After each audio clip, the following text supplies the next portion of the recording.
Hi,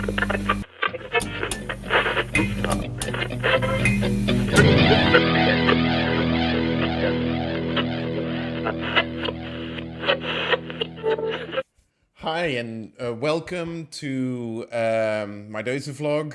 I hope this is not your first time entering this series, and if it is, a special welcome to you. If it isn't, wonderful to see you back. My name is Mark Deuze. I'm a professor of media studies at the University of Amsterdam in the Netherlands. And what I'm doing here is, with each episode, I'm taking about an hour to talk in depth with a media professional and or scholar who works in the area of mental health, well-being, and happiness of media professionals at work in the industry, whether that industry is journalism, advertising, or PR, or marketing communications, film, television, social media, vlogging, influencing, and those kind of things, game development, music and recording. All these industries are very distinct, but also have a lot of things in common. And one thing they all have, regrettably, in common are unusually high levels of emotional, mental, physical, and even spiritual issues faced and reported by their professionals. And today I'm talking to a pioneer, or as he's labeled by his industry, a champion in the field of health and well-being, Dave Seglins. Dave is a Canadian investigative journalist. He's an industry mental health educator and advocate. He's covered domestic and international affairs, policing and government for many years at the Canadian Broadcasting Corporation, TV and radio. He is listed as a well-being champion by his news organization, focusing on research, on innovation and training, advocating for debates and literacy when it comes to mental health, promoting initiatives across Canada on trauma-aware journalism, being an executive producer of that particular website and organization, measures to support psychological safety in newsrooms across Canada, support for particularly vulnerable communities, like, for example, freelancers. He has, together with Matthew Pearson, commissioned and wrote this groundbreaking report from 2022 called Taking Care, consisting of a survey of over 1,200 Canadian media professionals documenting widespread stress, burnout, symptoms of depression, and undiagnosed psychological conditions in the industry. He's a fellow of the Dart Centre for Journalism and Trauma and a member of the Canadian Journalism Forum on Journalism and Trauma. And in our interview, we cover all of this work, particularly as what happens with so many advocates in this space. What led him to become a well-being champion was his own personal experience with trauma on the job, and how he handled or did not handle it at the time. We talk about the paradox in journalism of, if you want to make it, you have to bring your whole self to the job, but once you're on the job, you're not really supposed to feel. We're talking about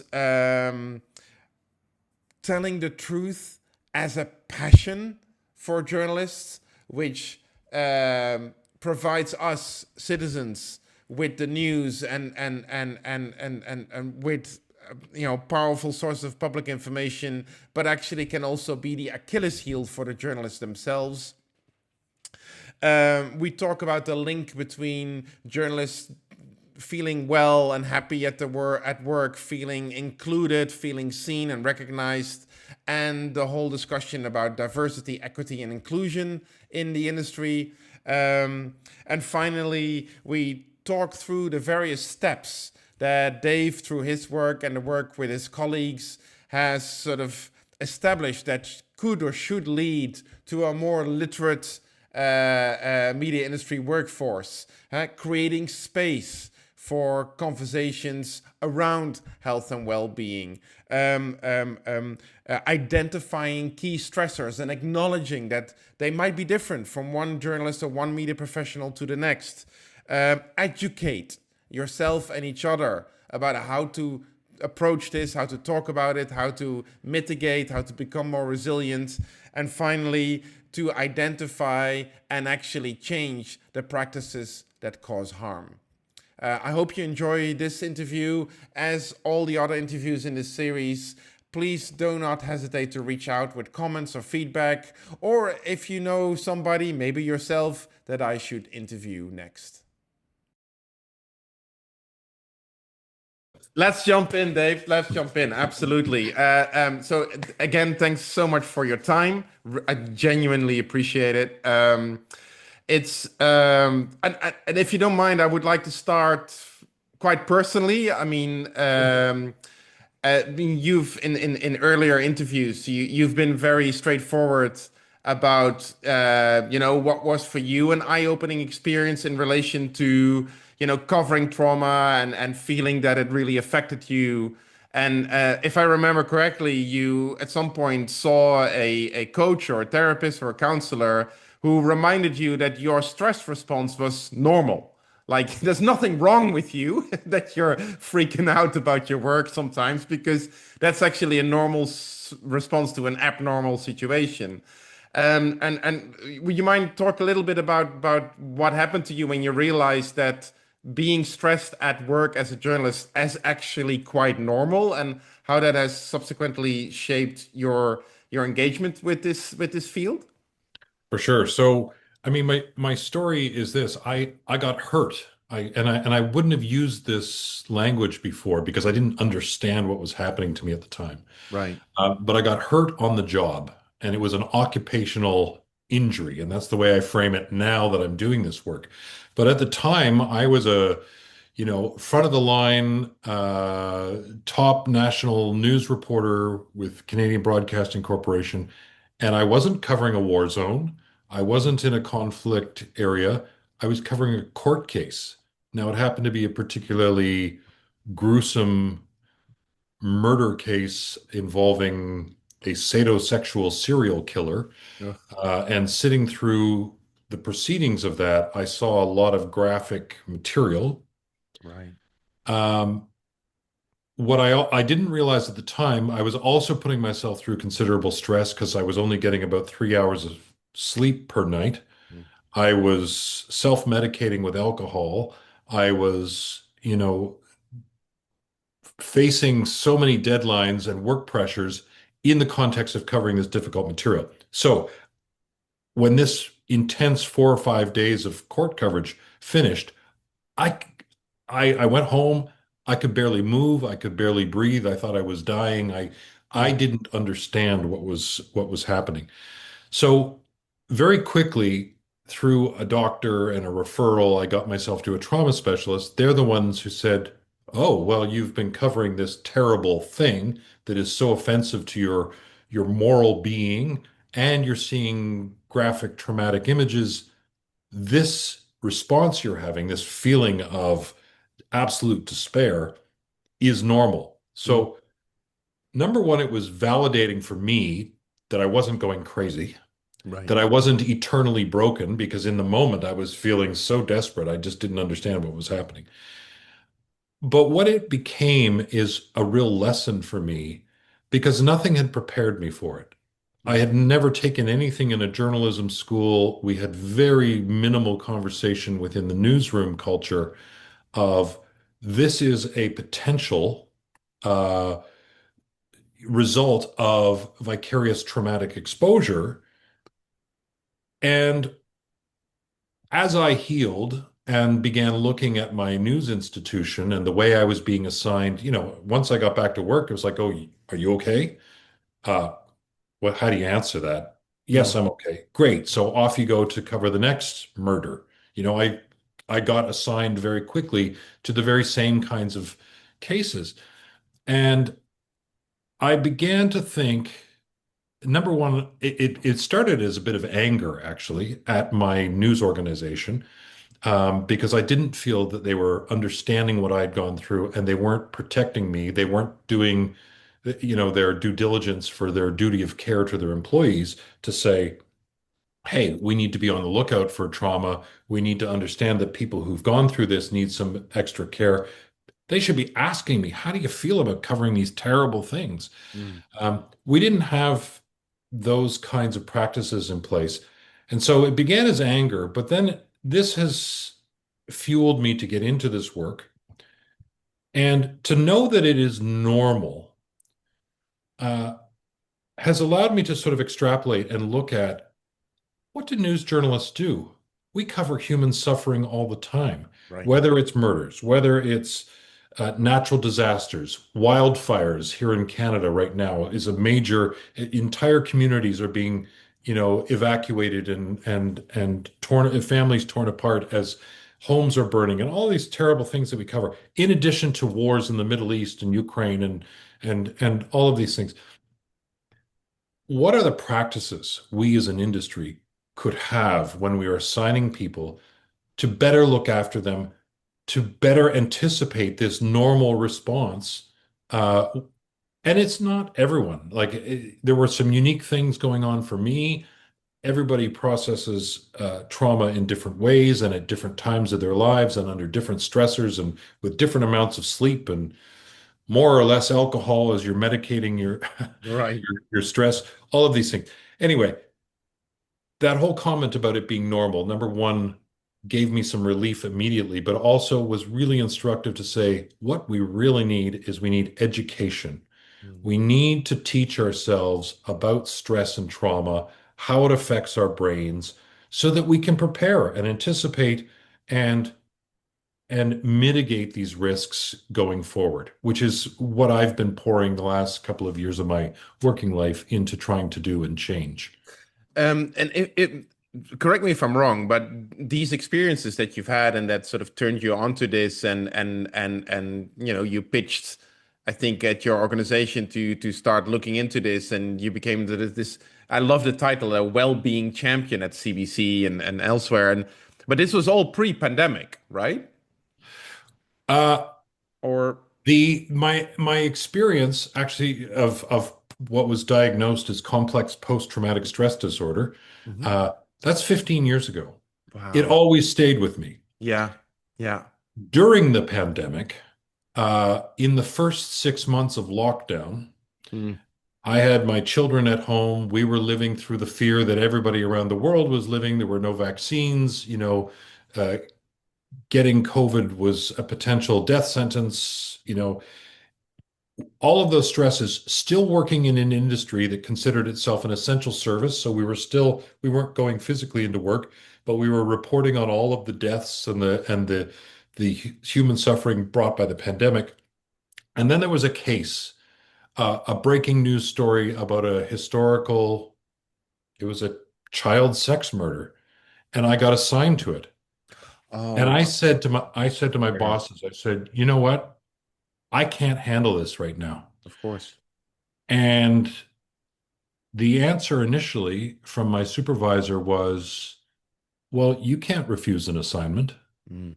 And I said, I'm not trying to refuse an assignment. I'm just trying to advocate for my mental health.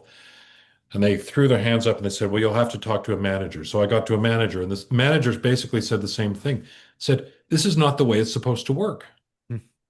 And it was that moment in 2020 that I said, actually, this is exactly how it should work. Yeah. We should feel safe enough that we can put up our hands and say, wow, this is too much right now, today.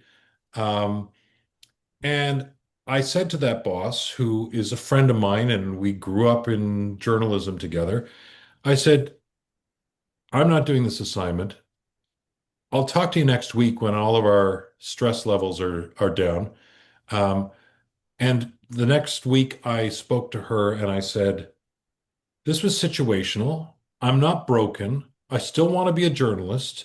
Don't punish me for putting up my hand to say I was at my maximum, but let's learn from this. Mm. Let us develop some protocols on what happens when somebody puts up their hand, should feel safe enough to, we keep saying We should feel safe. We want to cultivate psychological safety in the work. Okay. So what happens when someone says, yeah, I don't feel safe. I don't feel like I'm up to this particular trauma assignment for fear of my mental health.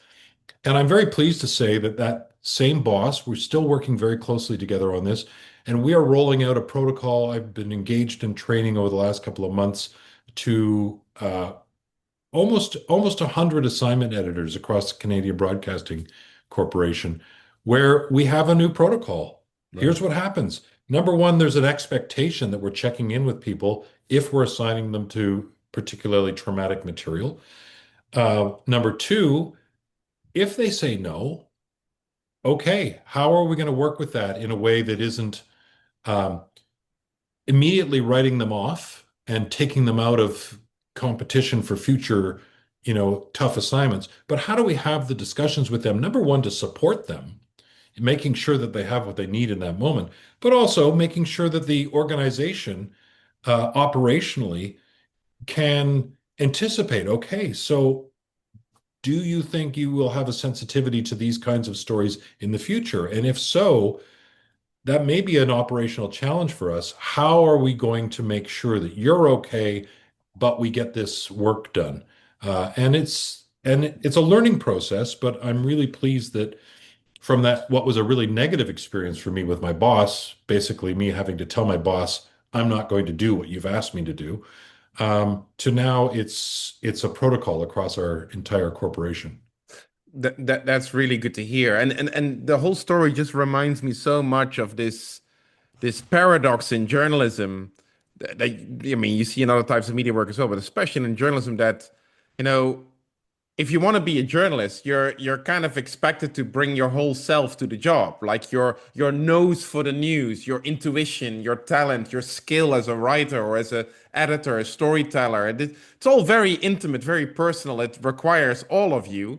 But then when you are a reporter, all of a sudden you're not supposed to feel. It's just this weird, impossible position that you're in. So when you raise up your hand, like you said, like I actually feel stuff about this, and maybe a bit too much right now, then wait a minute, that's not, yeah, It quite a conundrum right there. it operates on a couple of levels. Number one, just as journalists, we have this pretense, and we used to call it objectivity. I don't use that term anymore, but Right. this sense of we are the removed observer, and therefore we're not entitled to have emotional responses to the work that we do. Sure. So that's number one. Uh, Number two, we're in competition. Even within our own news organizations, we are Mm, self-promoting. We are as good as the last story we did. We want to appear strong and at the front of the pack. right. Um, and so it's quite something for a reporter to say, no, I'm at my limit. And for me, I was doing that with the privilege of 25 years, senior reporter, white guy.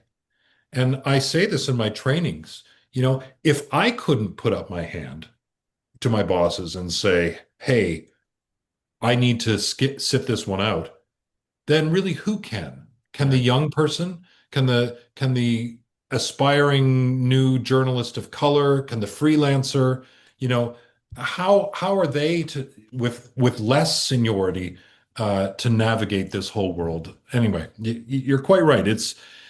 There are all sorts of forces that mitigate against speaking up about your mental health in the workplace, but Yeah, and I really appreciate that nuance there, David. I mean, one of the many initiatives that you're now involved with is through the Canadian Journalism Forum on Violence and Trauma, is to provide all kinds of resources to journalists, not just in Canada, but around the world, right? I mean, free downloads on the website and reports and guides and all these kind of things. And what struck me about some of those resources that they were specifically targeted for freelancers, sort of acknowledging that a lot of the work and some studies suggest that in, in some cases most of the work these days in journalism gets done by freelancers or part-timers who are of course particularly vulnerable, especially in the case of saying no or doing big investigative reports which exposes them to risks of legal charges and all kinds of other stuff, attacks.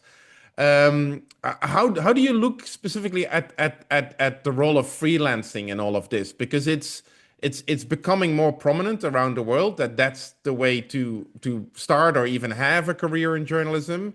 Freelancing, of course, is common across all the creative industries, but in journalism seems to set people up particularly for a unique kind of vulnerability. Now, before you answer, in my research, I haven't found freelancers saying that they feel more vulnerable.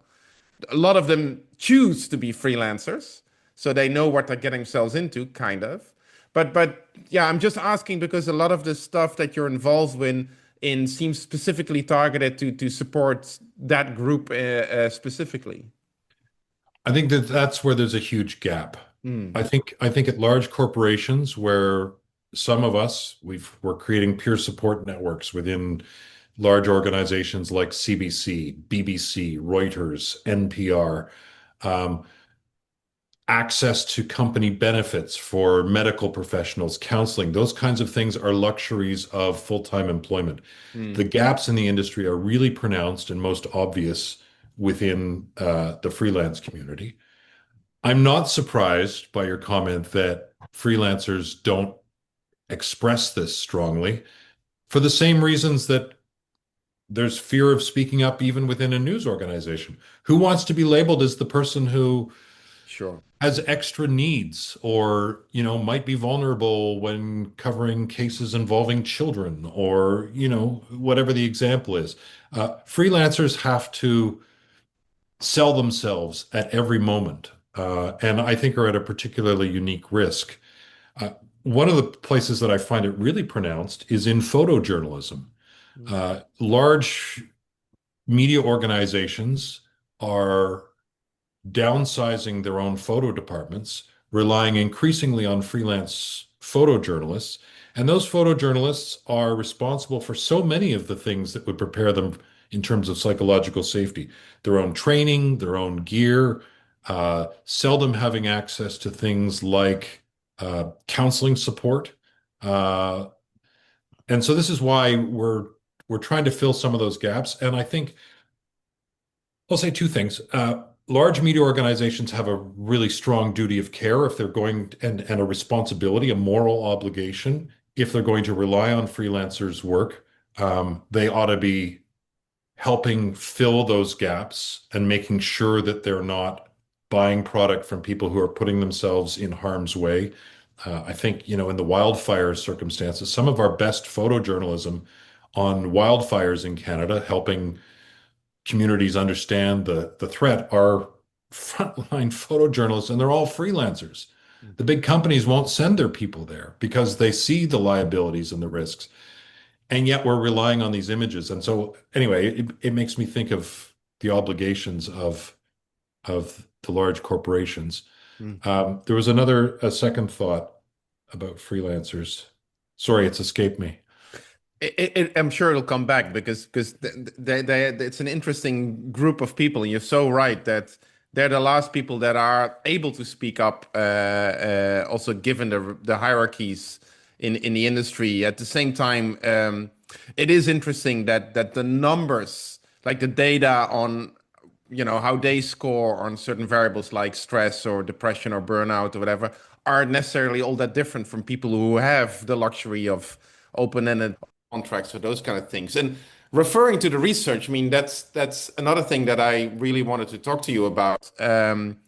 The Taking Care report that you and Matthew Pearson brought out in 2022, this survey among, I think, about over 1,200 Canadian journalists, really mapping and putting the numbers behind sort of what you kind of sense was already happening. People really struggling at times with the work. Of course, not always and not everyone.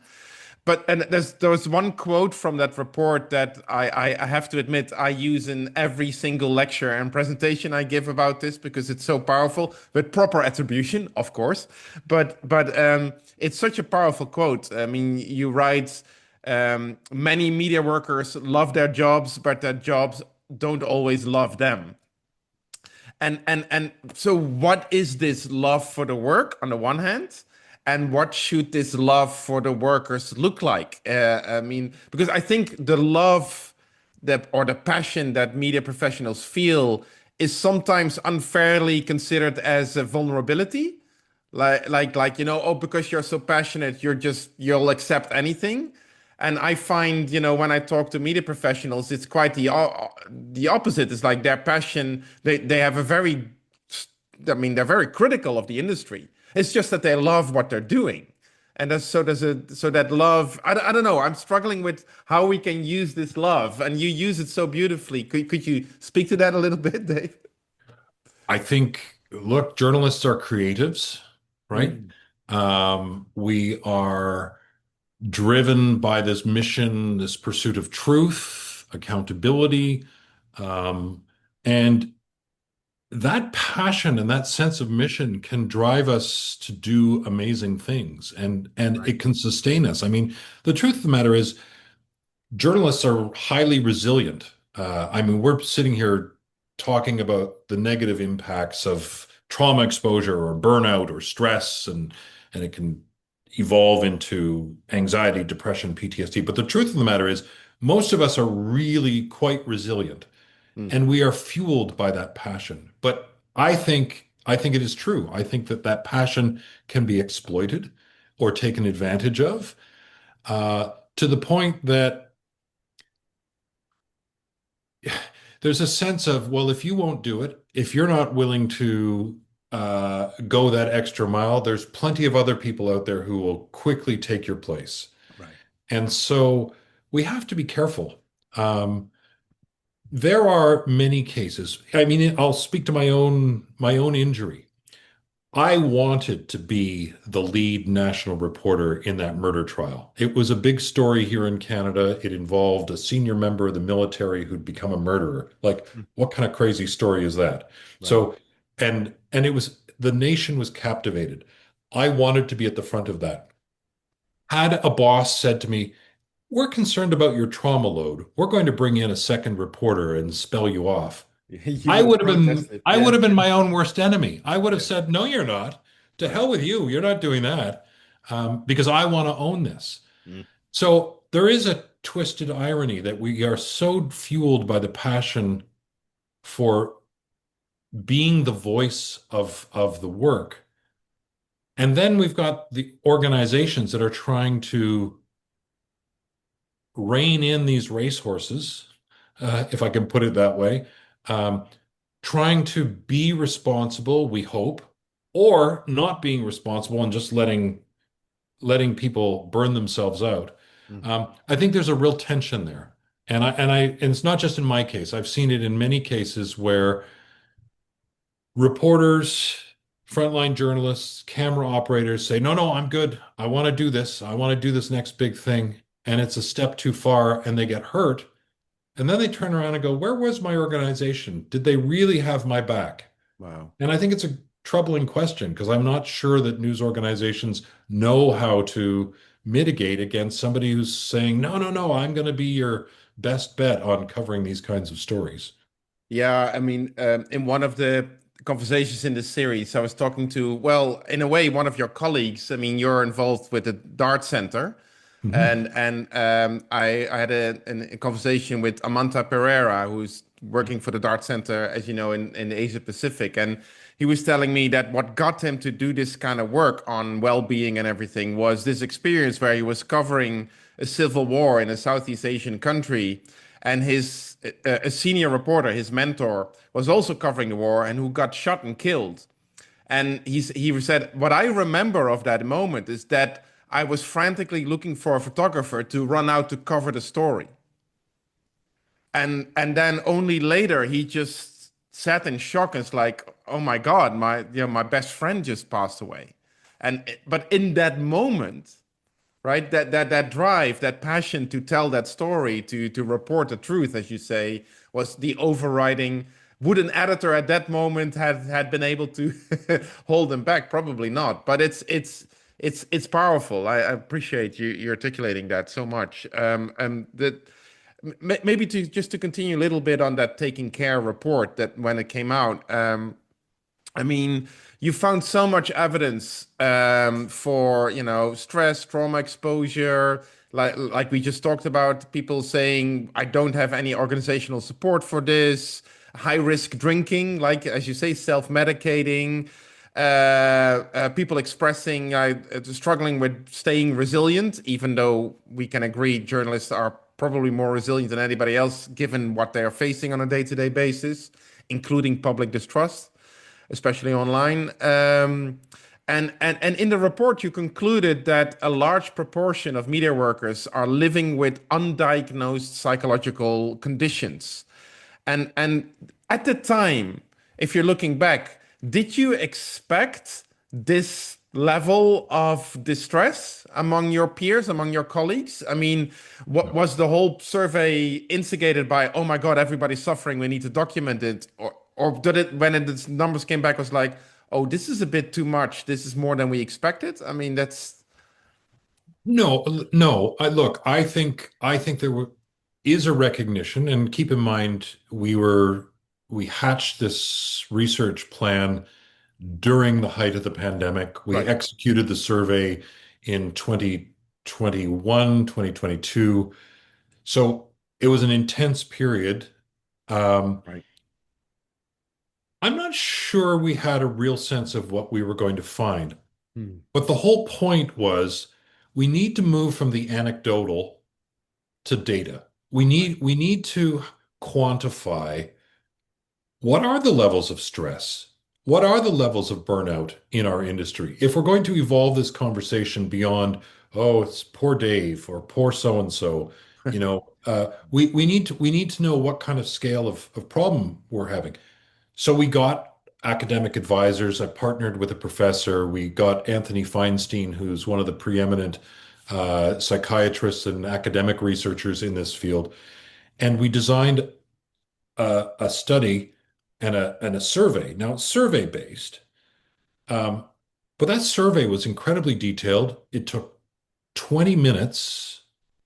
Now, you as a researcher, I'm sure know, Hmm. getting 1,200 people to complete a 20-minute, and the completion rate was like no one had ever seen. Like I think 900 people completed absolutely every single question. Wow. So the return rate was good. So we had a good data set. Hmm. What it told us is, well, again, it's back to this. It was validating in that this is normal. This is a normal part of the landscape. Um, People report high levels of trauma exposure. They report levels. We say, have you felt related to your work? Have you felt anxiety? Lots of people said yes. And then we ask, and depression and PTSD. We asked those questions. But then we said, okay, so how many of you have been formally diagnosed? Right. And the rates were high. They were 3 and 4 times that of the general population. Now, this is self-reported. It's during the pandemic. So there are, you could argue with the methodology and ask, is this a pure measure? Fair enough. All I know is that we have a larger problem than general population. And Right. and what that allows us to say and realize in the first time, to my knowledge, in a large quantitative survey study, um, is that we have these are occupational hazards. We Hmm. now know this. We now know that we can have high rates of anxiety, depression, and burnout within this industry because of the myriad factors of stress that we face. So if we now know it, we can no longer ignore it. There is an added uh, moral imperative that companies start to take this seriously. And this has really kind of been my mission, trying to evolve the conversation beyond simply saying mental health is a thing. Hmm. And yes, we know lots of journalists have had experiences. Now it's like, okay, so if we know that, how are we going to approach the big trauma stories? How are we going to put limits on the amount of time that people spend on the front lines of war zones or wildfires or in covering, weeks long horrible sexual assault trials, for instance? So it's moving from the anecdotal to gathering data through the survey to now, okay, we can no longer ignore it. What are the practical steps to mitigate these known risks and hazards? And that's where I really hope that the industry is now evolving. And I will say, other industries have gone through this. Other trauma-facing industries, like paramedics, like Right. soldiers, like court workers, like police officers. And we turn to those industries and can see all sorts of practices. Oh, we've just gone through something terrible. Let's debrief as a team. Right. Yeah. Oh, Yeah. let's have peer support.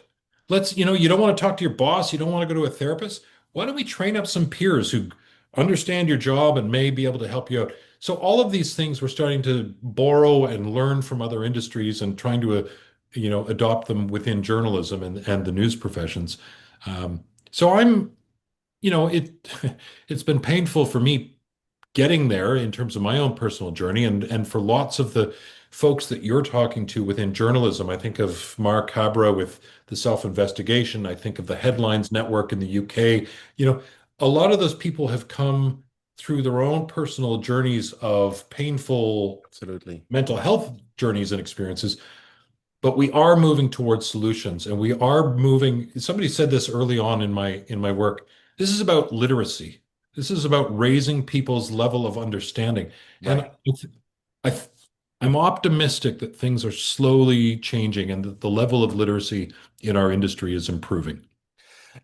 That is such a powerful comment there. I mean, I think it's an Australian colleague, Anthony Yorm, who coined this concept of mental health literacy, Mhm. and also offers trainings in that. But it struck me, bec- just on a personal note, when I was starting doing research on this just before the pandemic, I realized that I've been interviewing media professionals for my entire career. I've been a journalist myself before I became an academic, and it just never occurred to me to ask people how they were doing, or at least not in these terms. Right. So, I mean, I was asking them, so how can you stay creative under all these pressures? Because I was excited about their positive stories.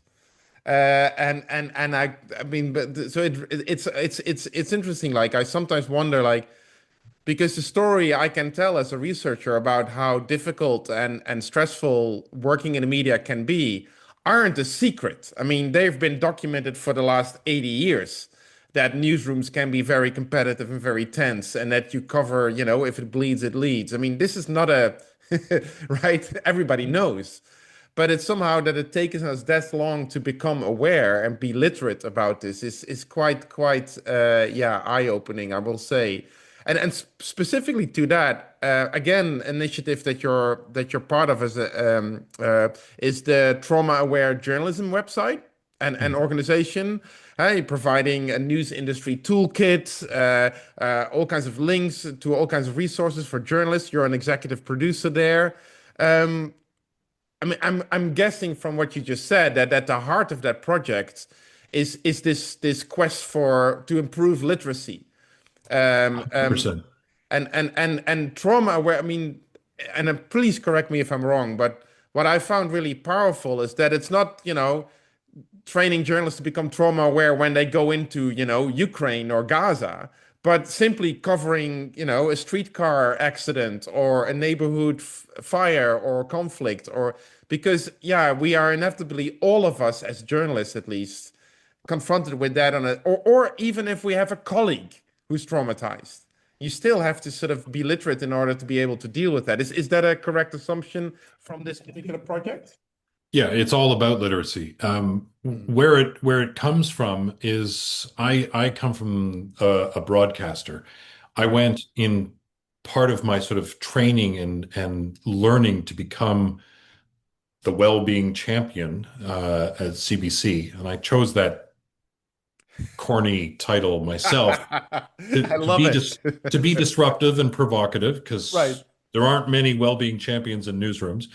Um, I went and did a fellowship at the Dart Center for Journalism and Trauma, based at Columbia University. right, And I arrived there and I met so many great people, some colleagues who were part of the fellowship program, but the academics and the leaders of the Dart Center who, for the past 20 years, have been studying this. right. And I walked away from that experience thinking the world needs more of this. And how can I help communicate and capture some of the expertise that lives inside the Dart Center and is, they have a website, but they hold fellowships. But honestly, the moment I think I attended uh, it was 2022. It was canceled for a few years during the height of the pandemic, but I think 2022 is when I attended. Um, and I said to them, I proposed to them afterwards. I said, look, the industry desperately needs, now is the moment, needs beyond the walls of a university. How can we get the expertise of the community of people that you've built here shared with the rest of the world? So this is what we've done. And there's two elements to the work of the Dart Center. One is let's teach journalists how to approach their subject matter with a trauma awareness. So it's the empathy towards the vulnerable people that we would talk to in the course of our work. Right. But through that craft and through that education, you're also raising their literacy about their own care. Mm. So it's both the subjects of our journalism, but then ourselves as journalists. And so this is what we tried to do. We tried to get as many of the experts and fellows and people around the globe who are doing interesting things similar to what you're doing, uh, and trying to capture and curate some learning tools that can be available to journalists themselves, newsrooms, journalism schools, to try to, yeah, 100% raise the literacy level. I mean, you were very um, kind earlier to specifically mention the additional challenge in all of this for newcomers, journalists with minority backgrounds, that the newsrooms in your part and in my part of the world are still, they still lack in diversity and equity and inclusion when it comes to representation of all levels, journalists with disabilities included. And we know from the data that those groups of journalists are tend to be even more affected by all of this than their colleagues elsewhere.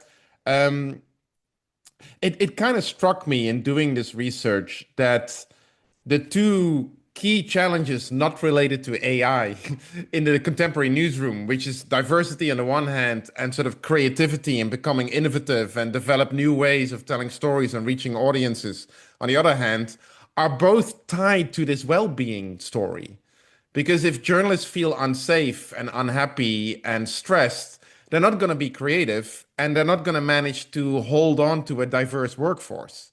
They're not going to be welcoming to new people. I mean, I think I read somewhere in a study that the percentage of journalists that would recommend their career to their kids or their friends' kids is less than 20%. So it's so how do we, because you were talking earlier about, about the taking care report, that it gave you the data that also provided you with a means to further the discussion, right? Also up the food chain. How do we convince the industry that this is not just about helping a couple of stressed out journalists, but that this actually directly ties to anything they want to do when it comes to becoming more representative, more trustful, and more innovative? Or don't you see, or is that link a bit too spurious? Am I taking too big of a leap here, Dave? No, I don't think you're taking too big a leap at all. I mean, with the taking care report, even with our large sample size, we had limitations in our statistical analysis to be able to make too many conclusions about people from minority backgrounds or people from, equity deserving groups, Right. racially, gender, sexual orientation, that sort of thing. Um, so I don't, I think the fact that we're identifying those gaps begets more research and will encourage. And I know here in Canada, for instance, there has been a study of Black journalists, for instance, Right. uh, to try to address very specific issues. So number one, the research will like it's helping propel more and ask questions, especially where there are gaps. But to the point of, I think equity and inclusion in a workplace uh, is central to well-being. Mm. If people can't feel comfortable being themselves, yes, it's going to affect productivity, but it's going to affect their sense of being honest. So it's this whole idea, and I everyone says this, being your true self, right? Yeah. Well, we need to be our true selves. And if we work in environments that are uh, discriminatory or discouraging of people being their full selves in their ethnic identity, their cultural religious identity, their expression of gender and sexual orientation, um, then that is not mentally healthy for them, and it's not true self-realization. So how do we encourage it? I look, there's a whole backlash going on against diversity, equity, and inclusion, fueled by what's happening in the leadership in the United States, and it's not just one leader; it's a whole sort of um, sector of the population that has grown disenchanted with DEI. Right. But I think we would be fools to not realize that well-being requires inclusion. Mm. Exclusion is just another stressor. And, as a white guy who hasn't had much experience of exclusion in my life, it hasn't been a stressor. But one of the things that we're purposeful in the work that we're doing, whether it is the selection of peer supporters or whether it's the selection of the people who will speak on the traumaawarejournalism.org educational tools, is making sure that we have an inclusive group of people because we learn so much from the experiences of those who have felt discrimination or are working on stories about subjects and individuals who are confronting racism as a fact of life, in addition to whatever the other subjects are that we're covering. So um, I I think it's hard to sort of sum up neatly, but inclusion is part of the well-being package. And so if we're serious about improving well-being, we have to be also committed to notions of diversity, equity, and inclusion. Absolutely. Yeah. Thanks for that. I've taken up already way too much of your time, but I hope you'll forgive me. I'll have one more question because at the moment we're recording this conversation, you are on your way to Europe, to the UK for the Media Strong conference, right? And then part of that is the introduction of this sort of newsroom well-being manifesto, Yeah. and now I'm assuming that you've because I mean you are one of the people together with Hannah Storm and Mark Cabra and John Crowley, like a handful of people have really pioneered sort of awareness about this. Of course, building on the work of Anthony Feinstein and his colleagues. So I'm guessing you're going to be approaching, you are approached a lot to speak and to maybe give advice or whatever. I'm noticing this myself, and even I'm just a beginner in this area.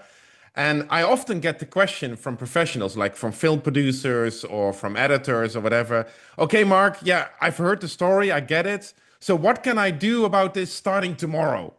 Mhm. Like, give me a deadline. Now, and I could point them to a manifesto like the one that's going to be signed at the Media Strong conference. I'm going to can point them to your report and to Trauma Aware Journalism, the website. But sometimes it feels to me that the first thing we can say, and I'm riffing off something you said earlier in our conversation, is well, what you could do tomorrow is just check in with your people. How are they doing? Like, and simply asking that question just seems almost overwhelming. Like, I remember at one conference, a film producer told me, "Do you mean I have to talk to everyone in person?" But so, I'm guessing you're getting that question too. How do you deal with such a understandable but still rather instrumental response to such a complex issue? So you begin conversations. You Right. create space for conversations where I'm not sure I would ask like, how are you doing? And it has to be a big emotional, psychological deep Sure. dive. Right. But carving out space where we say, how do we make things better for our well-being? Mm. Wow, that's a good question. I bet you lots of people in various industries would have ideas. And then we have to listen to it. And then we have to say, okay, so what can we act on? So number one, creating space for having those discussions. Right. Um, I do an exercise in my training. I do it for a couple of reasons. One, it's a good icebreaker, but um, it also invites a conversation that we don't have often, which is what are the stressors in your industry, right? And I'm thinking about the news industry, and people will, oh, deadlines. Oh, my boss is a jerk. Oh, I've got too much work. Oh, we're covering terrible stuff all the time. And they enumerate, a whole series of things. And then we say, okay. And I've written them all down. It's like, yeah, we've got a lot to tackle. This is the beginning of the education piece, right? Mm. And so what do we do tomorrow? Um, Make sure that we have some training and education on stress and trauma within a specific industry. And it has to be driven by and informed by the actual people who work in the industry. It Right. can't be somebody coming in from outside from an HR company saying, okay, we're going to talk about well-being today. And they're going to give you a generic list of all the things. No, it's actually got to be embedded in the experience and the work of the people who are doing the creative exercise, in this case, journalism. So opening space, education, and then the next part, which is harder, and I've been at this in a formal way for the last 4.5 years, and we're still only now sort of rolling out training and rolling out protocols.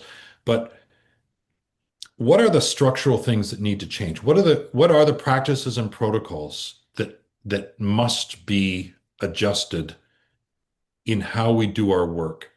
Identifying them and getting small little working groups together if you work in a company or or across freelancers or something. I mean, we've done this with how are we going to approach assignments that involve big trauma? How are we going to hold debriefs after big stressful deployments? And we're now at a point where we're actually practicing it. And so those are the things. Open the conversation, get some education going, and then figure out, okay, what are the practices that we need to change? Right. Um, that would go a really, really long way. And it's not easy. I mean, I said earlier, this is this is about changing cultures within industries. Um, and so as much as I wanted this fixed 15 years ago when I walked out of that courtroom feeling totally uh, gobsmacked at what I'd sat through for the previous week. Um, it's still taking time, Mm. but I'm sorry. I talk a lot. Um, I'm optimistic because number one, I'm seeing change happen. The Right. pandemic made mental health a concern for everybody, regardless of what your profession was, Right. in ways that we hadn't seen. So I think it propelled the debate along. And the Taking Care report tells me and shows me that demographically, newer, younger generations of journalists that are coming into the business have a far greater level of literacy and comfort level talking about mental health, uh, and expecting more from their employers when it comes to mental health than ever before. So these are all, to me, good signs that we're on the right path.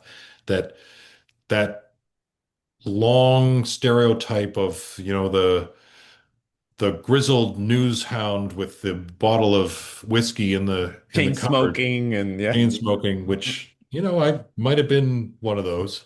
Um, those days are done, Right. and the culture is shifting. Yeah. Yeah. Yeah. That's such a, yeah. It's bizarre that we now have to acknowledge that the pandemic brought about something actually good as well in that sense, even though it was a horrible experience. But I do remember, I mean, I've a good friend who works in the newsroom of the New York Times literally said at the end of the pandemic, look, I just hope that what we keep from the pandemic is that we keep seeing each other as human beings and not just as colleagues. Because all of a sudden now I know that my friend Harry is taking care of his mom in his apartment. I never knew that. And that, she's a single mom. And Yeah. so it's not just journalists, hard-nosed journalists working towards deadlines, but it's Harry with his mom. And and she said, "Oh, Mark, I really hope we can keep that." And I thought that was such a powerful, and it really speaks to what you're observing as well. So, Well, although I'll say one thing that goes counter to that. I mean, yeah. as much as it propelled debate around mental health, it also broke some of the social fabric. So many people are Mm, working remotely and at distance that right, new people coming into the industry, they don't meet the newsrooms of old. There aren't this, it's not the same kind of community, right. the workplace. And I think that community provided, albeit in a really tortured, sometimes difficult way, it was a social support Mm, we've kind of lost since the pandemic because we haven't gone back to the way things were. right. And as a consequence, one of the gaps is this human connectivity that we don't have enough of. Yep. I was actually, Alison Pugh just wrote a book called The Last Human Job, and she makes this argument that, with AI and everything, the key job, the human job, is the job of relating, Mhm. of providing the social fabric in hospitals, in newsrooms, in that those are the kind of jobs that we should really start building up and cherish much more. And that really directly speaks to what you're saying. That's such a, yeah, absolutely. Well, thank you so, so much for your time, David. I really appreciate it. And I've been following your work for such a long time from afar. So this is a real thrill for me to be able to talk to you and learn from you. So thank you so much. And likewise, and thank you for growing the conversation.